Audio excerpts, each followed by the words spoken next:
Thank you for joining us at the Evolution of Medicine Summit. A warm welcome. We wanted to make a specific thank you to our sponsors that have made this event possible. Energetics, an innovative natural remedy and supplement company, is committed to revitalizing medicine, and Cyrex Labs, a clinical immunology laboratory specializing in functional immunology and autoimmunity. Most of all, thank you for listening. If you'd like to share this with your colleagues and friends on Facebook if you enjoy the content, and if you have questions, you can ask us on Twitter with the hashtag EvoMed. Finally, if you really want to play your part in accelerating the evolution of medicine, ask your doctor if the Evolution of Medicine Summit might be right for them. Thank you and enjoy. Hello and welcome back to the Evolution of Medicine Summit. This is your host, James Maskell, and we are in the mind-body day of the overall summit. And I am absolutely thrilled to have today, as part of the Evolution of Medicine Summit and as part of this day, Lynne McTaggart, all the way from the UK. Lynne, as well as being a best-selling author of books like The Field and The Bond, is also the creator of a magazine in the UK called What Doctors Don't Tell You. I've actually seen it in some places here in America as well, but has been an activist and a leader in the field of integrative and alternative medicine over the last few years or the last few decades, and is now playing a role in this integration and this evolution of medicine that we're all being a part of. So thanks so much for being on the summit, Lynne. It's such a pleasure to have you here.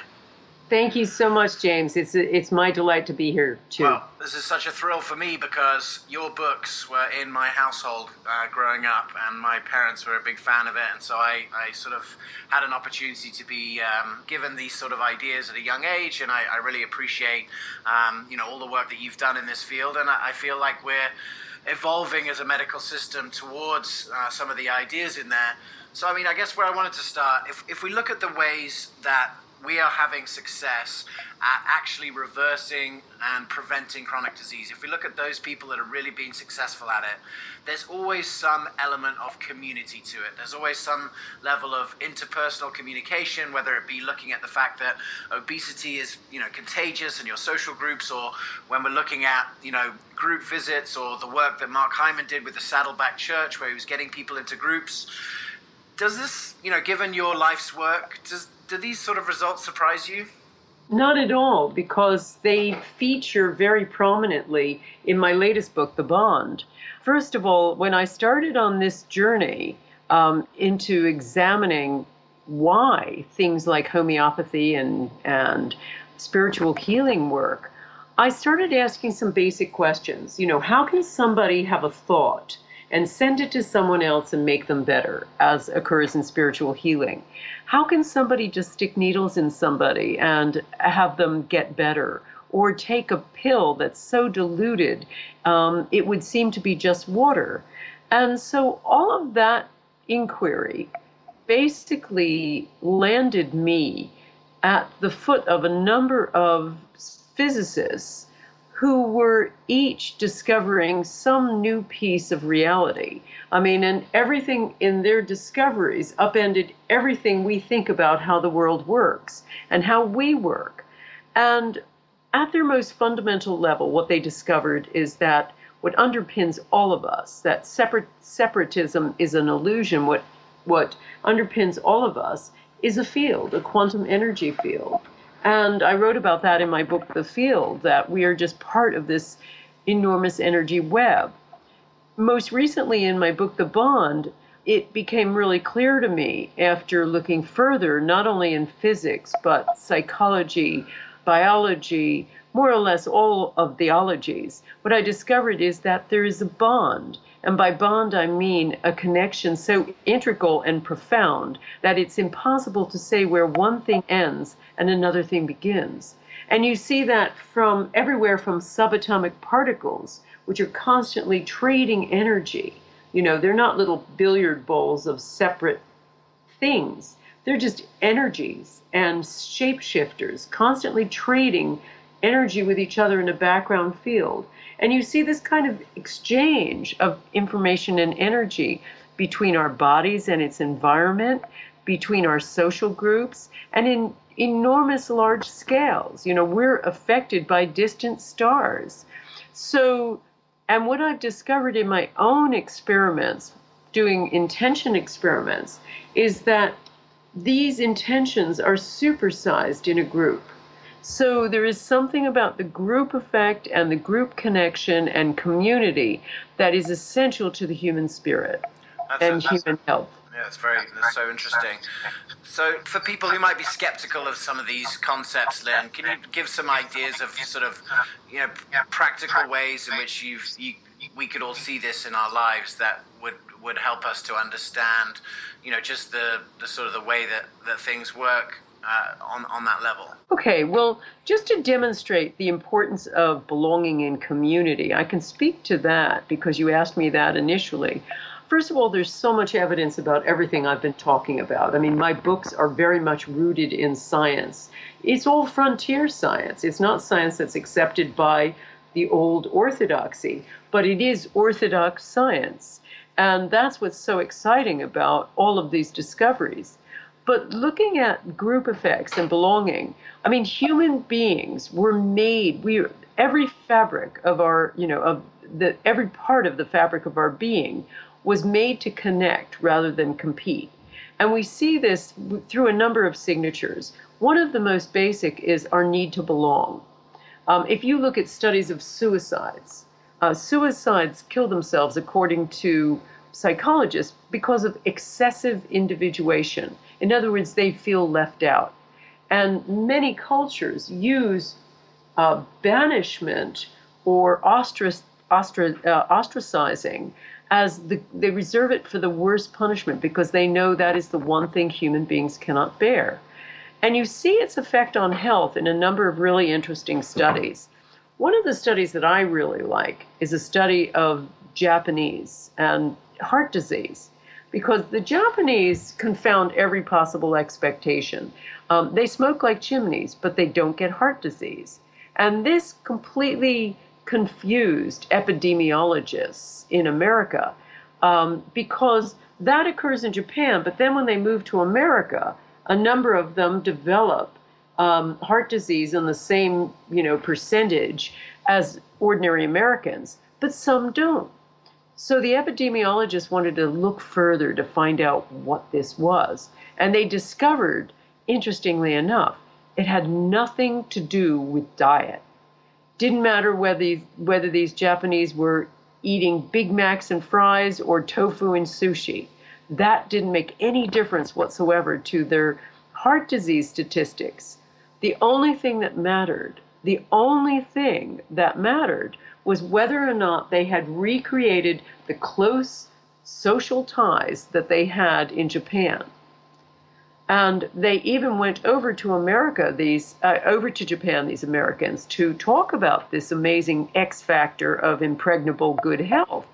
And the Japanese turned to them in complete confusion to say, well, it's because you guys are so lonely. You even walk down the street alone. Anyone can see this. So to the Japanese, connection, close community ties are an essential aspect of society, and we now see they're an essential aspect of health.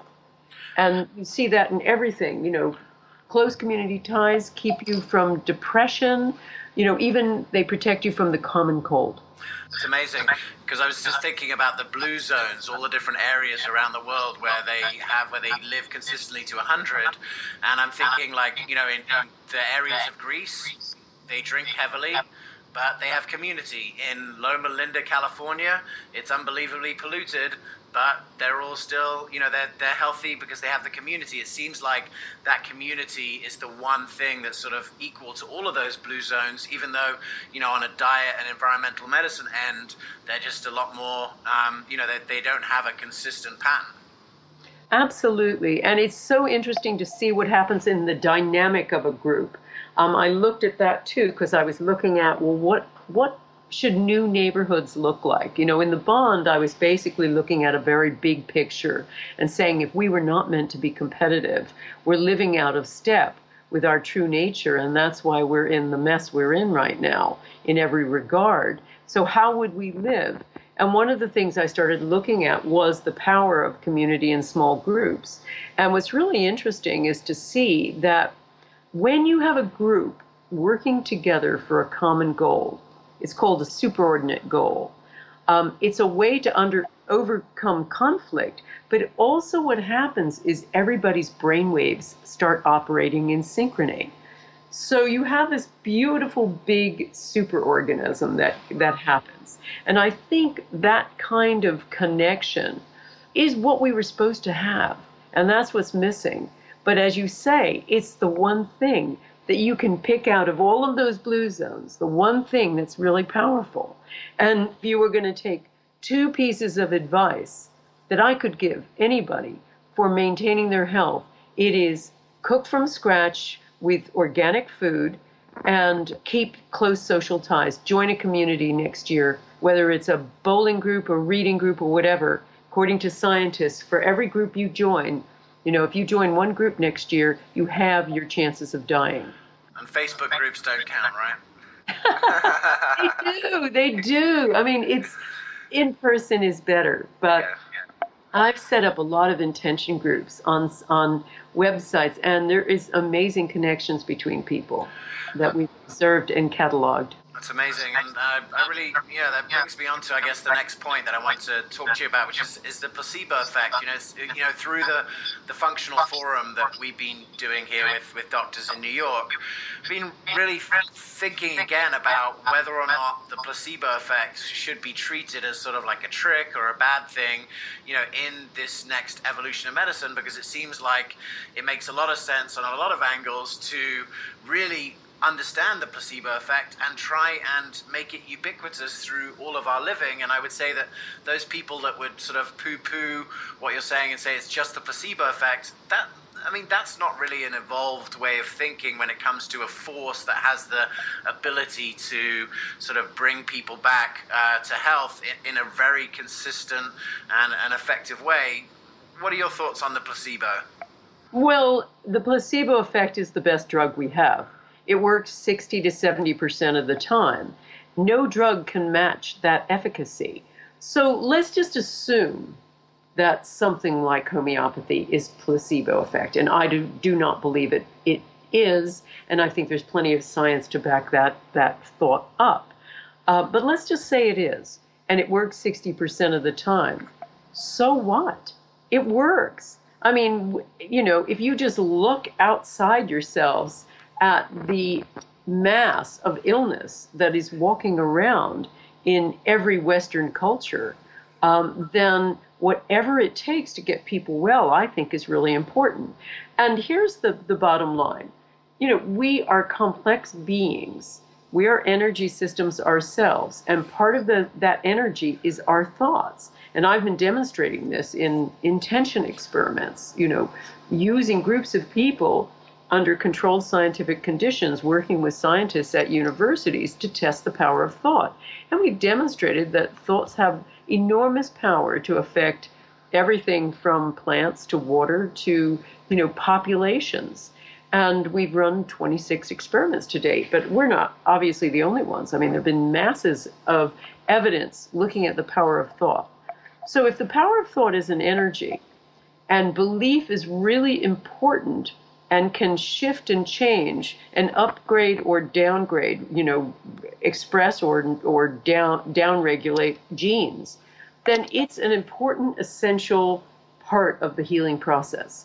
I just add one thing. When I was first starting out with What Doctors Don't Tell You, we looked at the evidence for chemotherapy, which I think works at best about 10% of the time. And no matter what kind of chemotherapy, even the modern stuff, overall, I think that's the statistic. And I used to, when people would say, what to say about chemotherapy, should I take it or not? And I'd say, well, it only works 10% of the time. I now say, what do you believe is going to heal you? Because I think the belief in whatever drug that is, that the drug in many cases is irrelevant. It's the person's belief, their connection with the doctor. All of those ephemeral aspects are an essential part of healing, the essential part. Absolutely. Yeah, I'd like to go a bit further into that relationship with the doctor that you speak about, because it seems like placebo maximization comes typically with a relationship with someone else. It's not really done in isolation, as you'd probably expect. Yeah, I think it's the connection. There is always, the patient, the doctor or practitioner, and the illness. And I think if the patient and the doctor join together, I think the most damaging things told to doctors is don't get involved, don't touch, and I think there is a whole element of, assurance of connection, of touch, obviously in an appropriate way. All of those things are part of the healing process. It's essential. I watched my mother-in-law, who had end-stage breast cancer.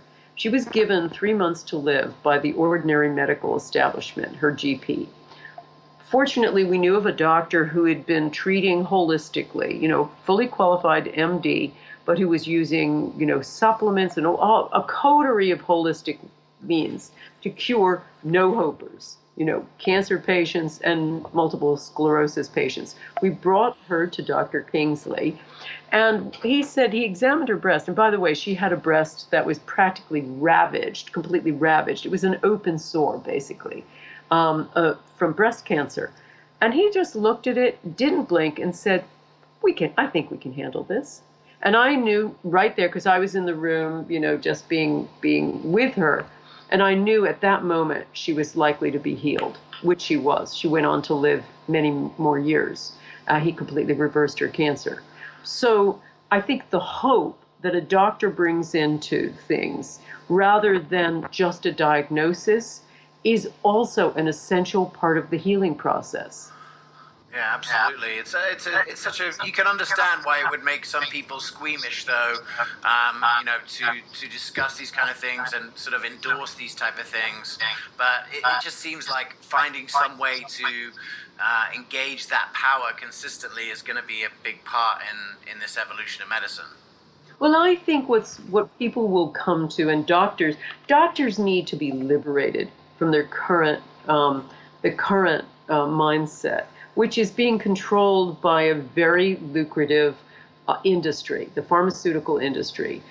Doctors really need to be liberated from the drugs companies, because the drug companies are, you do have the arm of the research part that is looking for so-called cures, but in the main, they're salespeople, and they're trying to sell what is the most profitable industry in the world.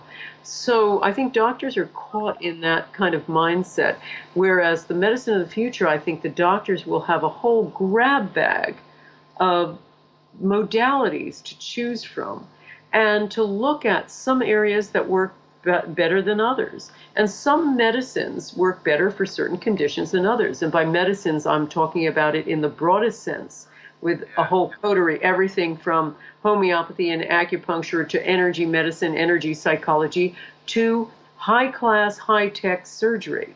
And, it's horses for courses. Some things are, if I get run over tomorrow, I want the best of high-tech medicine to put me back together again. For most chronic things or most acute things like that are non-life-threatening, I find a bunch of that other grab bag work better. Absolutely. Well, I just want to read you this one passage from Seth Godin's book on placebo. He wrote an ebook on placebo, and he's, one of the top marketers in the world, one of the top bloggers, not associated with medicine at all, but definitely a forward thinker and someone that I really admire.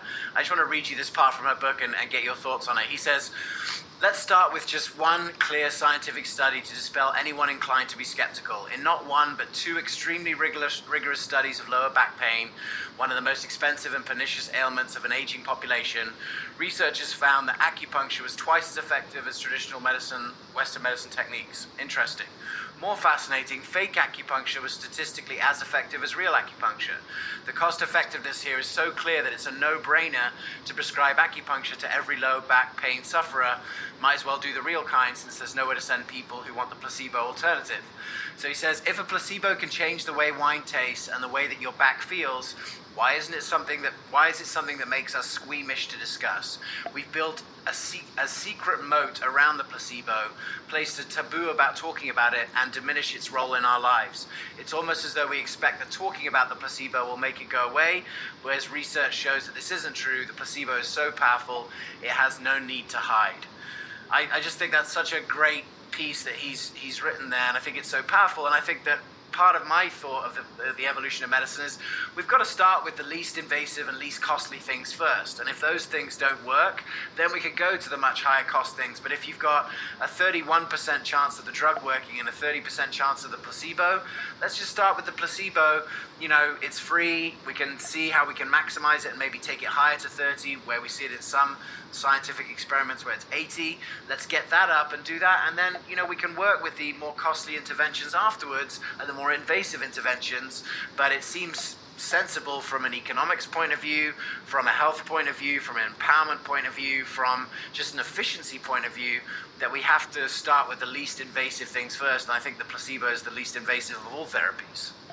Absolutely. And, you know, we also have to look at not just the monetary cost, although that is a big important thing, particularly in places like the UK where I am, because the National Health Service is at breaking point now. And the latest survey of it that worked on it this year concluded that it's not working in any regard. And there are so many side effects from medication given out in, you know, correctly prescribed drugs, that, and so many deaths from them. It's, you know, I think it's the third leading cause of death in America, according to the Journal of the American Medical Association, and it could be even higher now.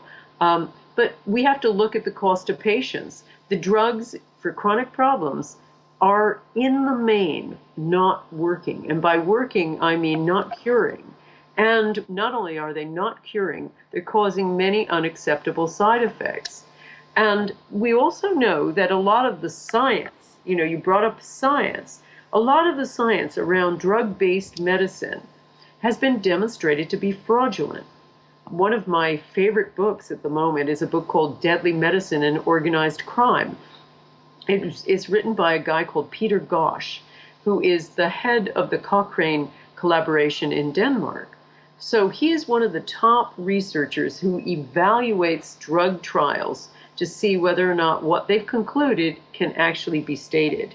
And he has talked about in his book, and I'm almost unshockable, and I was completely shocked by this book, because he likens the drug industry to the mafia and says that they are, you know, they falsify data. And he's been on the inside when that happened. Yeah, and he talked about he was involved in the studies looking at non-steroidal anti-inflammatories. And he said he was shocked. And that really turned him away from wanting to work for drugs companies, because he was shocked to learn that they were falsifying. They needed to show that it was better than good old aspirin, these new class of drugs.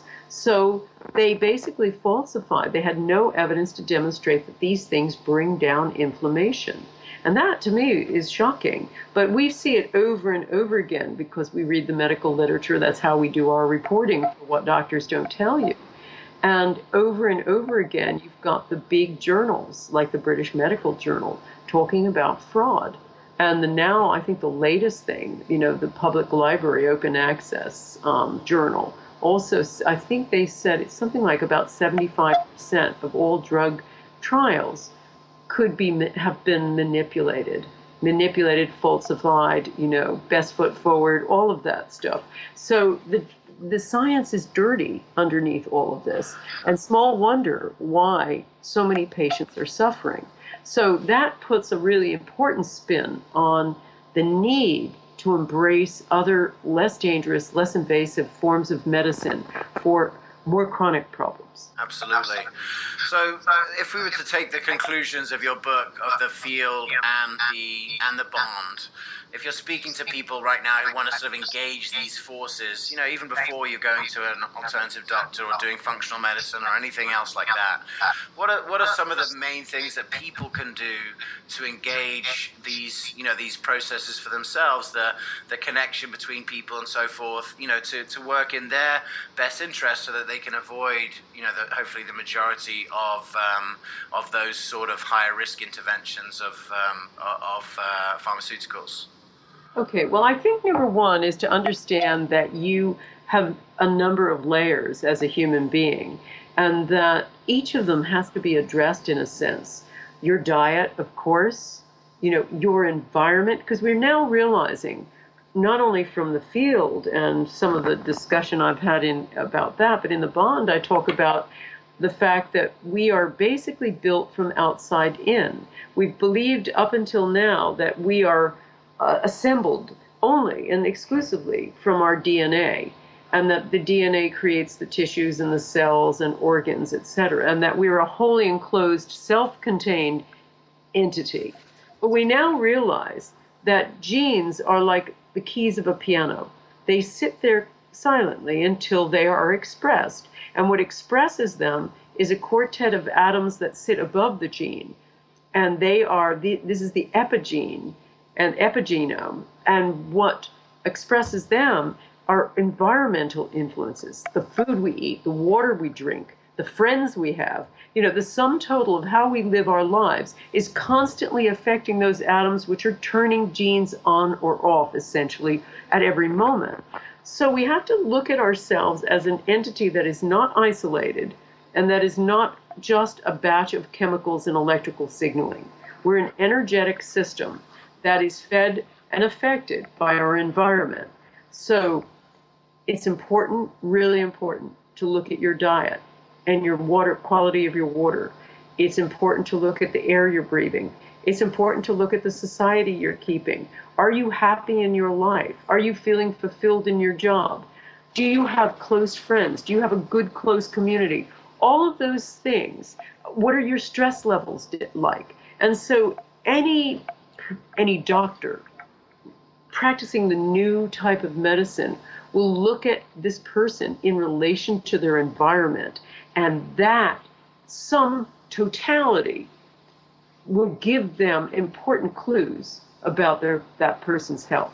Because I know a doctor in Marin County who talked to me about some of her patients being the sickest patients she could see. Nevertheless, because they're in Northern California, they're eating the perfect diet, they're drinking the perfect water, but their stress levels are so bad, or they're so lonely, or they're not doing what they should be doing, or they're in abusive relationships, whatever it is, they're not living that joyful life, and it's impacting their health. Yeah, absolutely. Well, I think that's some great concepts there. And, you know, this is the real basic work, I think, for most people, is that this evolution of medicine, and the reason why we've invited patients to this conference and health consumers is that the majority of the potential for long-term health sort of is, you know, in our hands, because it's not like patriarchy and patriarchal medicine of a doctor telling you what to do can't do what you just said. If that's where the majority of the, you know, you can't sort of guilt and fear people into having, you know, drinking cleaner water. You have to empower them to actually want to do these kind of things. And it seems like that's a new skill set that medical professionals are going to have to develop in this in this next evolution of medicine. Yes, and I think that doctors are being fed a lot of information that's just not true about diet, supplements, etc. And again, this information is controlled and manipulated by the pharmaceutical industry. There are so many studies, and there are so many doctors using, nutritional medicine, for instance, and finding amazing things. My mother-in-law, as I say, was turned around by high-dose supplements and a change of diet. By high-dose supplements, I mean high doses of vitamin C taken intravenously with other high-dose supplements. And I watched this, I saw it, and this doctor has done this with thousands of patients. And there's a number like him that are using a drug, avoiding a drug-based approach and using other tools in the toolbox. to help their patients, but also looking for kinds of clues. I mean, he found, for instance, one patient, a young boy, a teenager, had MS. And he was looking and looking for one of the triggers, and he found it was artificial. He was drinking Diet Coke. He was drinking gads of Diet Coke. That got removed from his diet, and his MS went away. It's just things like that, or looking for, there's a number of clues of environmental assaults that are causing problems. So I think the new medicine, every doctor will be armed and will be carrying out very extensive histories. I think that's going to be the real issue, because in watching some of these doctors who practice this new medicine, that's the key to new medicine, is the really careful history. Putting that person and looking at them and examining them in total in their environment. Well, what value do you think comes from that? Because that's a big part of functional medicine. It's a big part of homeopathy. It's a real big part of why I think homeopathy is that effective, is that it really gives people an opportunity to tell their story and understand their story and think through that process. And I think, homeopaths, whatever you think of homeopathy, I think they're very good listeners, and I think that that's a great trait, for them. And the exciting thing about this, Lynne, is it's not just, the anecdote of your mother-in-law or family. This is functional medicine is getting to a point in America where the Cleveland Clinic is making a big investment in it. They're one of the foremost institutions and organizations. Businesses that are engaging stress reduction and these kind of principles like Safeway are making that much more money as a result of having these kind of programs in, that it's going to be the fiduciary responsibility of other companies to actually bring in these type of strategies, because the bottom line savings are just so significant. So, I'm really excited that, we're getting to a point where it's been proved both sort of clinically and in terms of cost savings. And basically those people who keep up with this information and implement these kind of tools are going to really thrive. And those people who don't, won't. And, that will accelerate this evolution of medicine in a really exciting way. And, that's part of the reason for this summit, is really just to shine a light on the fact that this isn't going away. The greatest minds in medicine are now looking at these kind of things, and it's a huge part. So, it's a very exciting time to be in medicine, and I really appreciate your thoughts on that. I'd love to get your thoughts on another area of evolutionary medicine. I mean, this summit is called the Evolution of Medicine, and the evolution of medicine can sort of apply to so many different areas. But one of the things that is sort of key in understanding this new era of medicine is the microbiome, and the understanding of like the germs and how we live in concert, in concert with our germs. And we're just first understanding now that they're not all bad. Some of them are good. We've had Dr. Larry Palevsky yesterday in the Pediatric Day talking about his next level of understanding of germs, that we've co-evolved with them, and maybe they're playing a bigger role than we thought in homeostasis and actually communing with the body to kick in certain processes that we need to maintain homeostasis in times of crisis.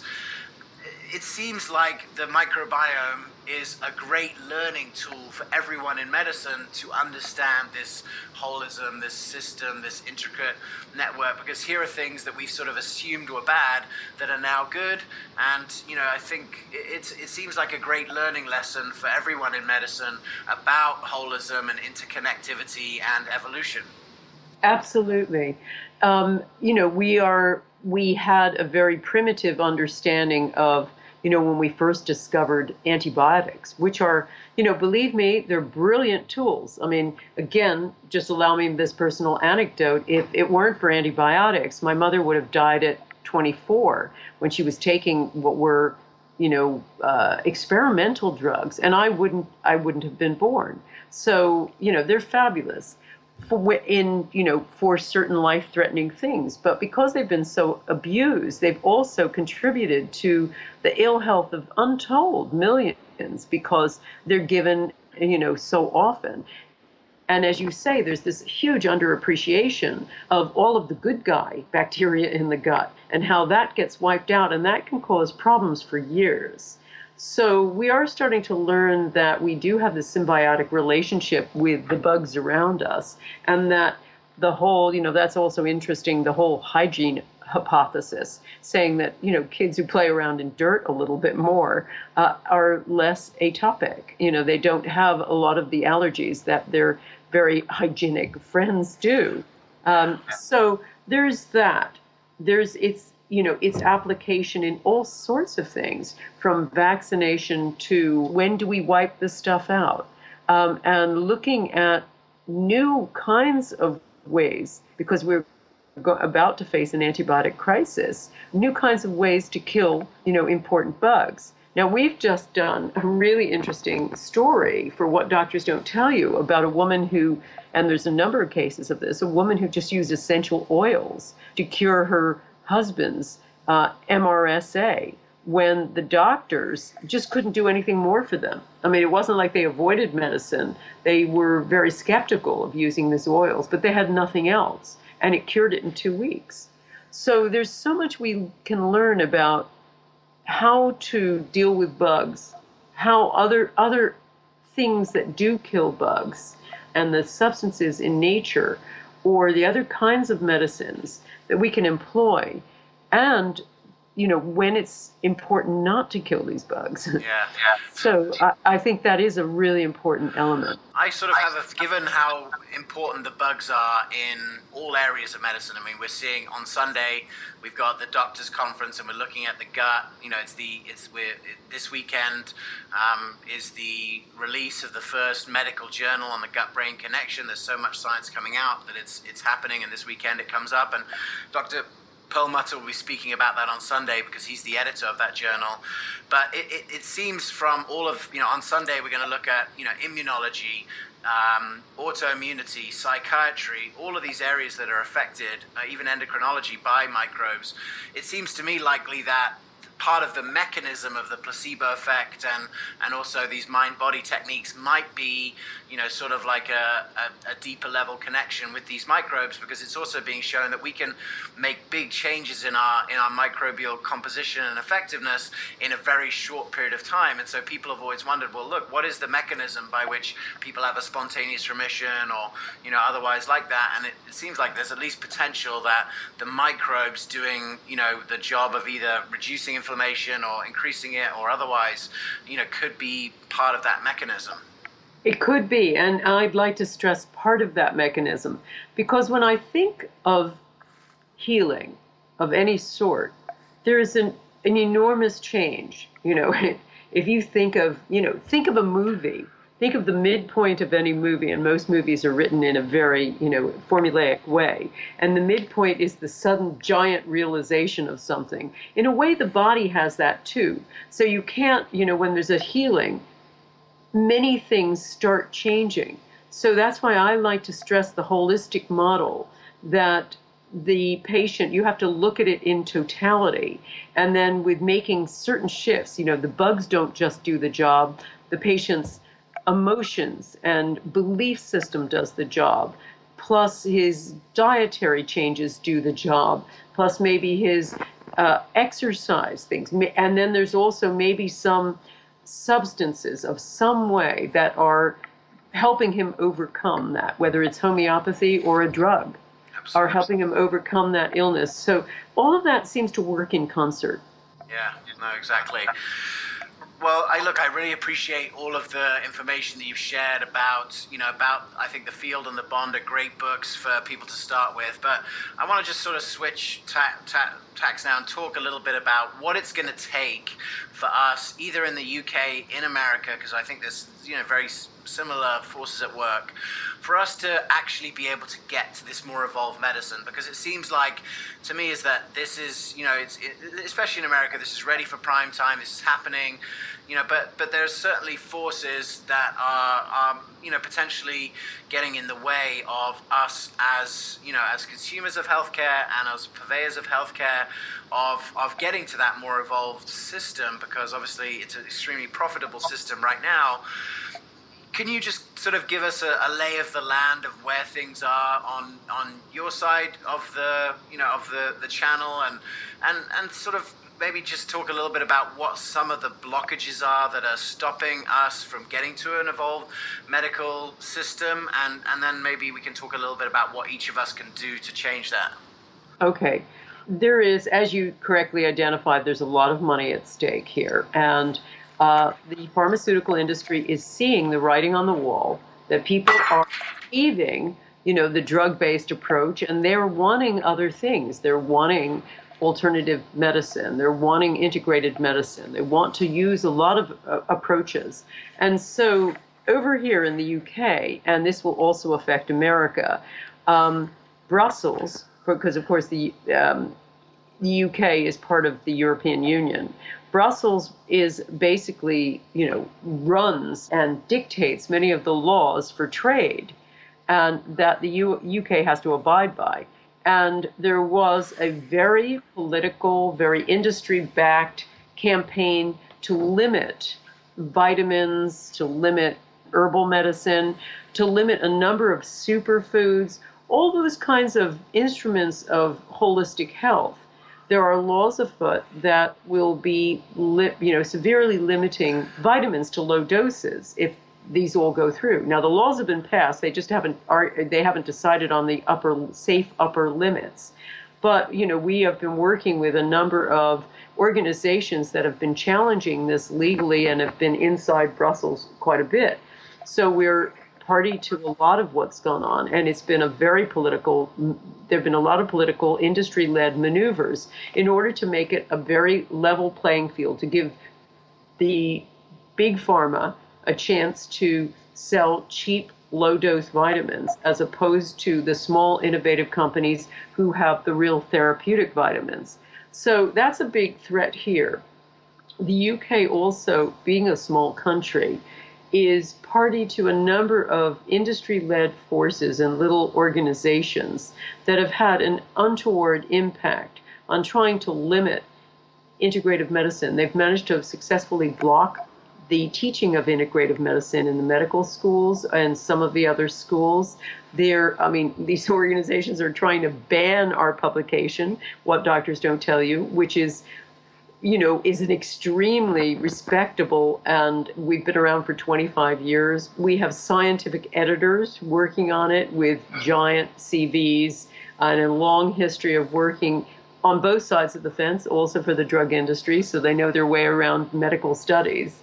And, their approach is just trying to squash it, basically, and trying to force people down the path of the old model. And their attempt to do so is basically by saying this other stuff isn't scientific. So first of all, when there is science, they don't accept it. But secondly, and most importantly, I think one of the real ways that we're going to move forward is moving past the placebo-controlled double-blind trial, because that model, by its very essence, assumes that you can get a group of people together and everything about them is the same. And you change one thing, i.e. you give one of them a drug, and then you can really successfully test whether that works or not. Well, as we've just discussed earlier today, you've got the placebo effect, which messes up these drug studies a lot. Oftentimes, the drug is no better than a placebo, because it's just, even when they know it's a placebo, it's the expectation of taking something, even a sugar pill, that makes people better. So you've got that complexity, and you also have the environmental complexity. So the bigger question isn't, can we prove this is scientific? Because, as I say, you can throw out 3/4 of conventional medicine drug studies. They're fraudulent. What's more important is this system, modality or whatever, getting people well? And how can we demonstrate that? Can we look at case studies? Is this working most of the time? Does it have side effects? And those kinds of studies are really the most important, I think. And that's what we have to do going forward, is start looking at many of these things, which are designed as holistic interventions, and recognize we can't do it with a double-blind trial. Well, it's very interesting you say that, because I've been thinking about this a lot, because what we're seeing is the prevalent look at, say, chronic and autoimmune disease, particularly autoimmune disease, is that there's an environmental impact and maybe it's backed up with something like leaky gut, and we can talk about that in a minute, but the environmental impact affects different people in different ways, so you're not even going to be able to use that same paradigm that you're talking about to evaluate it. And maybe that's one of the reasons why I think we're getting autoimmune disease so wrong, is that we're, and even these sort of chronic and degenerative diseases, that the one trigger for the one symptom is not really relevant for these more complex diseases. Sure, some of us thrive on stress, high stress jobs or whatever. Some of us crumble under it. So you can take two people with exact same stress levels, and one is doing well on it and one isn't. Some people have a higher need for zinc. Some people have a genetic background that predisposes them to something else. Some people have more amalgam fillings in their mouths, and that could be causing a slow motion poison. That medicine has to be about the individual. And that is really what so much of your functional medicine is looking at, is trying to create an individualized approach. And from there, a much more successful approach, where you're not just maintaining people, you're not just getting rid of symptoms, you're actually curing patients. Absolutely. And that, again, autoimmune disease is a great thing, because I'm sure that, the prevalent scientific thought 5 years ago, 2 years ago on leaky gut, which was sort of established a year, sort of 100 years ago, it was what people were looking at and scientists were looking at the turn of the last century, was that, that this was not scientific and this was not real. And now, here we are at a point a few years later where, okay, actually it is real and there's plenty of science, and now, doctors are starting to get their head around it under the current paradigm, where basically all of this stuff is seen as bunk. It's going to be hard for us to evolve as quickly towards understanding these kind of diseases and doing a much better job of treating them if this information is just burnt, or however what we do with what the government would like to do, or the different parts would like to do with your magazine or otherwise. I think that, as I say, doctors go into, and they go through so much to become doctors. They have to have been motivated to be healers. Doctors start out wanting to be healers, and I would have thought that they are probably some of the most discouraged people, those that are just practicing or allowed to practice drug-based medicine. A lot of them, and I've spoken in front of a number, who were trying to do integrative medicine, and they have to do it under the radar because there are so many forces, whether it's the FDA, which is now controlled by the drug industry, it's paid for by the drug industry. That's the shocking truth.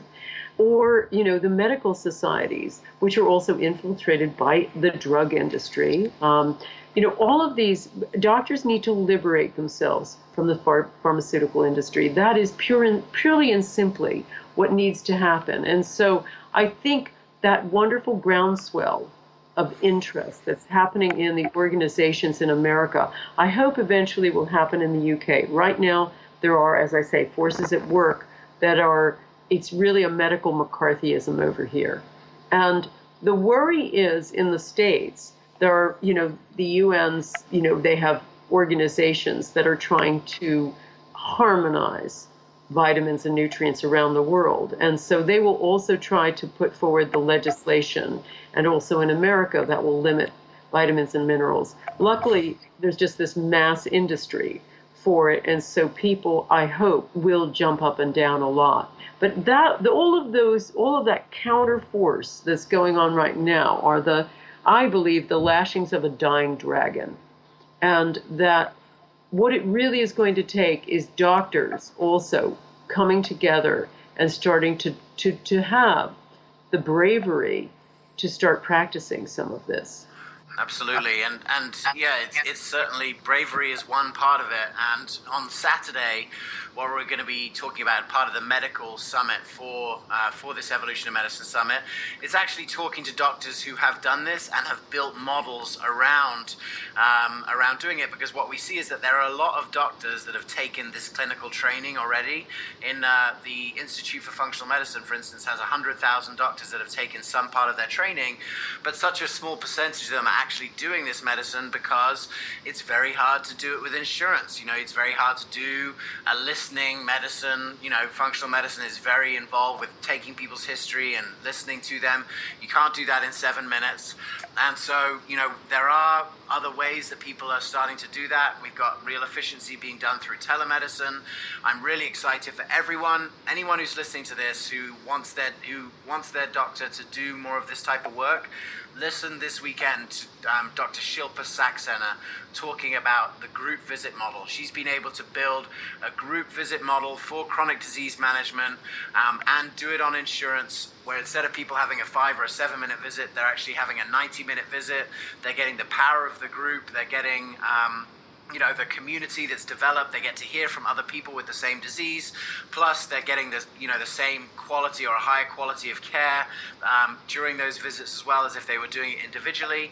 It's a really exciting model because I feel like it gets to all of the things that you've been talking about, Lynn, as far as connection and group dynamics and so forth, and the benefit of that sort of community, while also allowing doctors to operate within the current system, which is charging for basically short insurance visits. And I think it's going to be part of the desire to practice in this way, but it's going to be part of also working out systems and mechanisms and evolving these mechanisms for doctors to actually be able to sit down and practice it. And I could see that almost any doctor could set up 1 or 2 weekly group visits in their practice just to get their feet wet with it. And what I think you'll find is exactly what you said, Lynn, is that those doctors that shift towards functional medicine, that really get involved with their patients, that feel like there's a level of empathy and connection and communion with their patients, they love that. That's why they became doctors, and rediscovering medicine from that perspective really sets a new flame under them to do this kind of medicine in an ongoing, sustainable way. Absolutely. And I think, coming from doctors, I think if doctors have organizations, and if there are organizations that start coming together to start talk to the insurance companies and start modifying that, because the insurance companies are always going to work with the older model, the lowest common denominator, of course. And of course, an insurer's job is to not pay, basically, as much as possible. And I've noticed, for instance, we had an occasion to bring our daughter, who had ruptured several ligaments of her knee in sport. I saw that there were nobody doing anything but the usual reconstructive surgery in the UK, and she was still growing, so we were sort of advised against it. We came to the States and we worked with some orthopedic surgeons who are pioneering the use of the patient's own stem cells to basically heal, torn ligaments. And they were brilliant. They are redefining orthopedic medicine where it's non-operative. And they're doing this for people with everything from rotator cuff injuries to needing hip replacements, being able to avoid things like that, and joint replacements. And so they're training everybody they can and working with it. And there are even, some insurances that are starting to take this now. So, today's revolutionary, as they say, is tomorrow's George Washington. So, is President of the United States. So I think it's going to take groundswells of doctors to start moving the insurance companies that way. And that group idea is just a brilliant one. Yeah, I think it's really powerful. And I hope that if you're listening to this, you should ask your doctor if coming to the Evolution of Medicine Summit this weekend might be right for them. I think that'll be a good way. You can listen anywhere in the world. We're trying to reduce the barriers to entry to anyone to get this information so that it's not a lack of information. In the information age, we have so many efficient ways of delivering it. We've got to get the word out there and continue that work. So, Lynn, if people want to support your work and the sort of the message that you're sending out, what's the best way for them to engage with you and what you're doing? Okay, well, they can come to my mothership site, which is, we have several websites, but lynnmctaggart.com and Lynn has an E on the end of it, and McTaggart is A-R-T. And we also, for our magazine, and there's an e-newsletter attached to it, and 25 years of searchable database for any illness. They can look at WDDTY, which stands for What Doctors Don't Tell You, WDDTY.com. And we have many, many, many doctors on our subscription lists who swear by our publication every month. So please check that out too. That's so great. So the last question I want to ask you, Lynne, is the last question that I've asked to everyone who's been on the summit, which is, when I say the words, the evolution of medicine, what does that bring up in you? What that brings up with me is moving beyond, the disease-based model, moving beyond the idea of a pill for every ill. It brings up for me a doctor who is training and teaching his patients in preventive medicine, who is looking at the whole person, who has an entire toolkit that's using non-invasive medicine and reserving that for true emergencies where conventional medicine can be life-saving and brilliant and without parallel, Western medicine, in emergency situations. But I love the idea of the toolkit. I think of a doctor and I think of insurance companies as rewarding the full integrative approach.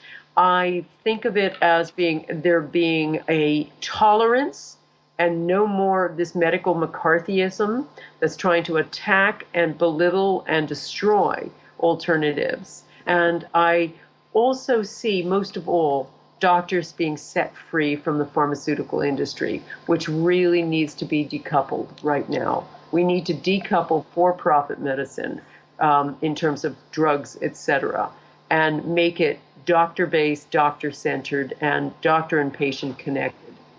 That's so great. I expected to get something like that from you, and I really appreciate the sort of clarity and eloquence that you bring to this conversation, Lynne. I really appreciate your work. I think that it's important that, like you said, today's revolutionary is tomorrow's George Washington, and I just feel like your work is accelerating this evolution of medicine. And if you and all the other people that are on this summit and those people that care about the evolution of medicine and getting to a point where we can live sustainably on this planet, I think that, if we all work together, we can really make that happen. And I salute your work as part of that. Thank you so much for being part of the Evolution of Medicine Summit. If you're listening to this and you really liked it and you think there's other people in your life that need to hear it, please share it with them today so that they can get on and listen as well. And I just want to say thank you so much for your time and making time to be on the summit, and look forward to much more work together to accelerating this evolution of medicine.